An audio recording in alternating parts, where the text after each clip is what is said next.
हप्ता देण्याची तारीख ठरलेली आहे। 29 सप्टेंबरला महिलांना हप्ता मिळणार आहे। 29 सप्टेंबर जे अपात्र आहेत, जी काही असतील 2-4 लाख 5 लाख जी काही असतील, त्यांना निश्चितपणाने त्यांचा जो लाभ आहे तो त्या ठिकाणी जो थांबवण्यात आलेला आहे तो कंटिन्यू तसाच राहील। जे पात्र लाभार्थी आहेत त्यांना लाभ त्या ठिकाणी सुरू राहणारच आहे। फक्त लाडकी बहीण योजना ही सुरुवातीपासून फारच प्रसिद्ध आहे, ती महिलांमध्ये पॉप्युलर आहे, ती विरोधकांमध्ये पॉप्युलर आहे आणि ती लोकप्रतिनिधी म्हणून आमच्या सगळ्यांसाठी किंवा महायुतीच्या सरकारसाठी सुद्धा महत्त्वपूर्ण आहे। त्याच्यामुळे साधारणपणे प्रत्येक जी स्कीम आहे याचं डेटा व्हेरिफिकेशन, त्यांची ऑडिट, ह्या सगळ्या गोष्टी होत असतात।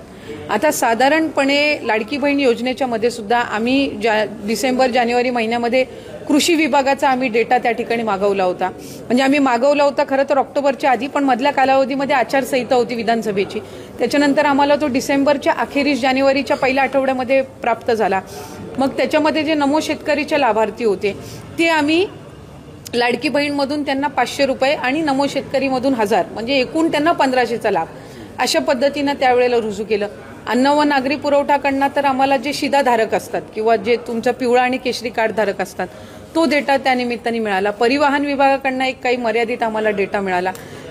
IT चा म्हणजे इन्कम टॅक्सचा आम्ही डेटा केंद्राकडून मागवला होता, तो आम्हाला या आठवड्याभराच्या कालावधीमध्ये ती एक आम्हाला अपेक्षित आहे की त्याचं एक इम्प्लिमेंटेशन विभागाकडून त्या ठिकाणी होईल। मधल्या कालावधीमध्ये माहिती व तंत्रज्ञान विभागाने एक 25-26 लाखाच्या डेटाची आम्हाला माहिती दिली। आता एक गोष्ट आपण समजून घेणं आहे की त्यांच्याकडे जितका डेटा आहे तो सगळा त्यांनी दिला, त्याच्यानंतर आम्ही त्याच्या क्रॉस व्हेरिफिकेशनची सुरुवात केली। आता त्या 26 लाखामधले 2,63,00,000 जे काही रजिस्ट्रेशन झालं होतं याच्यामध्ये सुरुवातीच्या कालावधीमध्येच अपात्र झालेले पण अपात्र ठरवलेले पण बरेच आहेत, कारण तो एक डेटाचा चंक आहे।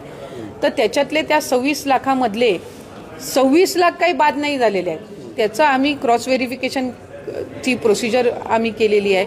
अंगणवाडी सेविका, मदतनीस या ग्राउंड लेवलवर जाऊन त्यांनी प्रत्येक ठिकाणी व्हेरीफाय केलेलं आहे आणि ते आमच्याकडे साधारणपणे या 1-2 ह्या एखाद आठवड्याच्या कालावधीमध्ये ते सगळंच आमच्याकडे जे काही एकत्रीकरण आहे त्या सगळ्या जिल्ह्यांचं रिपोर्टचं तेही आम्हाला प्राप्त होईल आणि त्यानुसार